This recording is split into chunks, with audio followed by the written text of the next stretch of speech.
सम्राट पृथ्वीराज चौहान, जिन्हें की शब्द भेदी बाण चलाना आता था, वे भारत के अंतिम हिंदू सम्राट भी थे। शब्द भेदी बाण उसे कहते हैं जो कि किसी की सिर्फ शब्द सुन के यानी आवाज सुन के उस पर निशाना लगाया जा सके, उसे ही शब्द भेदी बाण कहते हैं। अब सवाल ये उठता है कि उन्हें शब्द भेदी बाण चलाना किसने सिखाया। आखिर उनका कोई गुरु तो होगा जिसने शब्द भेदी बाण चलाना उन्हें सिखाया, क्योंकि शब्द भेदी बाण चलाना हर किसी के बस की बात नहीं होती। तो वास्तविकता ये है कि हिंदू हृदय सम्राट पृथ्वीराज चौहान को शब्द भेदी बाण चलाना किसी और ने नहीं बल्कि अश्वत्थामा ने ही सिखाया था। हम उस अश्वत्थामा की बात कर रहे हैं जो स्वयं भगवान शिव के अंशावतार थे और 8 चिरंजीवियों में से एक हैं। वे गुरु द्रोणाचार्य के पुत्र थे। द्वापर युग में जब कौरव और पांडवों में युद्ध हुआ था तब उन्होंने कौरवों का साथ दिया था। अश्वत्थामा अत्यंत शूरवीर और प्रचंड क्रोधी स्वभाव के योद्धा थे। भगवान श्री कृष्ण ने अश्वत्थामा को चिरकाल तक पृथ्वी पर भटकते रहने का श्राप दिया था। वे आज भी पृथ्वी पर अपनी मुक्ति के लिए भटक रहे हैं। मध्य प्रदेश के बुरहानपुर शहर से 20 किलोमीटर दूर असीरगढ़ के किले में भगवान शिव का एक प्राचीन मंदिर है।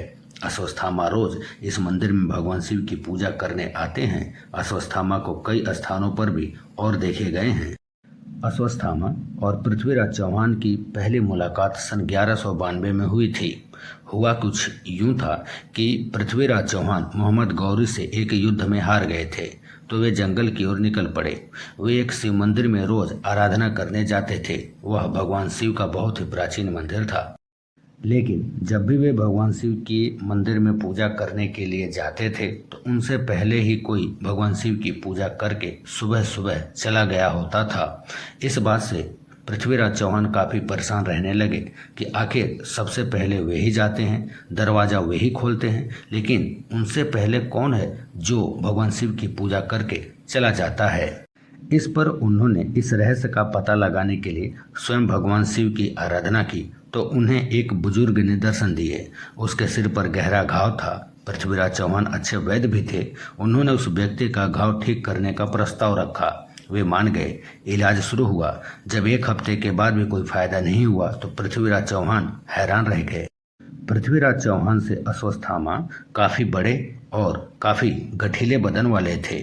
पृथ्वीराज चौहान हैरान रह गए कि आखिर उन्होंने इतनी मेहनत की, इतनी दवा, इतना उपचार किया, फिर भी कोई फायदा क्यों नहीं हुआ। इस पर पृथ्वीराज चौहान ने उनसे उनका परिचय जानने की सोची। उन्होंने पूछा, आप कौन हैं? पृथ्वीराज चौहान को शक हुआ कि आखिर ऐसा व्यक्तित्व और ऐसा व्यक्ति इस समय मिलना मुश्किल है। प्रश्न पूछने पर उस व्यक्ति ने कहा कि मैं अश्वत्थामा हूँ। पृथ्वीराज चौहान अभिभूत हो गए। वहीं अश्वत्थामा पृथ्वीराज चौहान से काफ़ी प्रभावित हुए। उन्होंने उन्हें कई विद्याएं सिखाई। उन्हीं विद्याओं में से एक थी शब्द भेदी बाण कैसे चलाते हैं। इसके साथ ही अश्वत्थामा ने 3 शब्द भेदी तीर दिए जो कि काफ़ी अचूक थे।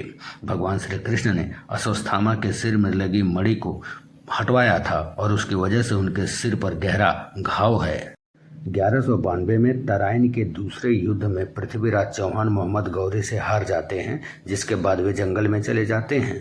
जंगल में जाने के बाद उनकी मुलाकात अश्वत्थामा से होती है। उन्हें काफ़ी विद्या मिलती है और शब्द भेदी बाण चलाने में पारंगत हो जाते हैं। उसके बाद मोहम्मद गौरी ने पृथ्वीराज चौहान को कैद कर लिया।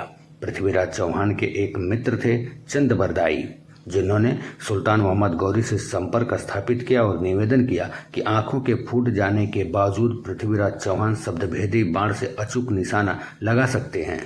सुल्तान को उनकी बातों पे भरोसा नहीं होता है, इसलिए इस अजूबे को वो खुद देखना चाहता है।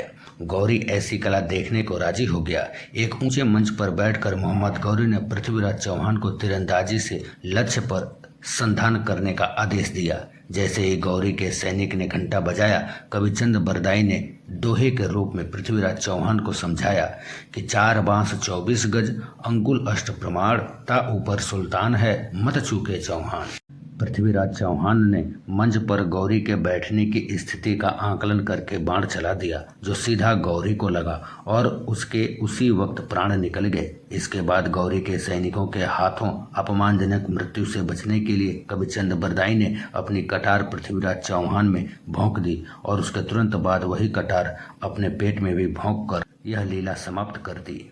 तराइन के युद्ध में पृथ्वीराज चौहान को हराने के बाद मोहम्मद गौरी ने पृथ्वीराज चौहान की दोनों आंखें लोहे की सरिया गर्म करके निकाल दी, जिसके बावजूद भी मोहम्मद गौरी नहीं बच पाया था।